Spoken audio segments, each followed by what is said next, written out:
হামজা তো অনেক বড় খেলোয়াড়, সে যদি বাংলাদেশের হয়ে খেলতে পারে আমি কেন পারবো না। এক গণমাধ্যমে দেওয়া সাক্ষাৎকারে ঠিক এই আত্মবিশ্বাসী কণ্ঠে নিজের ভাবনার কথা জানান প্রবাসী ফুটবলার সমিত সোম।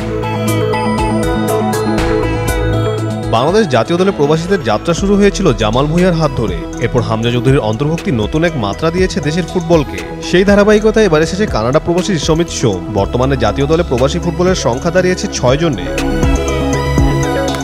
বাংলাদেশে এখন ফুটবল উন্মাদনা এমন পর্যায়ে পৌঁছেছে, টিকিট না পেয়ে বাংলাদেশ ফুটবল ফেডারেশনের সামনে ধরনায় বসেছে একদল কট্টরপন্থী সমর্থক। এমন ভালোবাসা আর বাংলাদেশ ফুটবলের উন্নতি দেখে হাজার মাইল দূরে কানাডা থেকে দেশের হয়ে মাঠে নামার সিদ্ধান্ত নিয়েছে সমিত। এই সিদ্ধান্তে তাকে সবচেয়ে বেশি অনুপ্রাণিত করেছে ইংলিশ প্রিমিয়ার লিগে খেলা হামজা চৌধুরীর লাল সবুজ জার্সিতে অভিষেক। সমিত জানান, বাংলাদেশ তার মন প্রাণ জুড়ে আছে এবং বাংলাদেশের জাতীয় সঙ্গীত খুব ভালোবাসেন তিনি।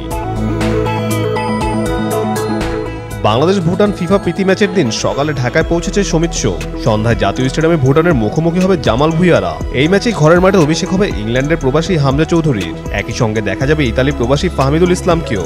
প্রশ্ন উঠছে, সমিত সোমকে কি ভুটানের বিপক্ষে মাঠে দেখা যাবে? উত্তর না, তিনি থাকবেন মাঠের বাইরে দর্শক সারিতে। তবে বল পায়ে মাঠে দেখা যাবে তাকে 10 জুন বাংলাদেশ সিঙ্গাপুর ম্যাচে, যেদিন হবে তার জাতীয় দলের হয়ে আনুষ্ঠানিক অভিষেক। জামাল, হামজা আর সমিত এই ত্রিরত্নের হাত ধরে যেন এক নতুন দিনের সূচনা ঘটতে চলেছে বাংলাদেশ ফুটবলে। ম্যাচ শেষের পরদিনই আবার কানাডার পথে রওনা হবে ব্যস্ত সমিত, তবে রেখে যাবেন লাল সবুজের প্রতি ভালোবাসার ছাপ। কাজী সাকলাইন আহমেদ, যুগান্তর স্পোর্টস।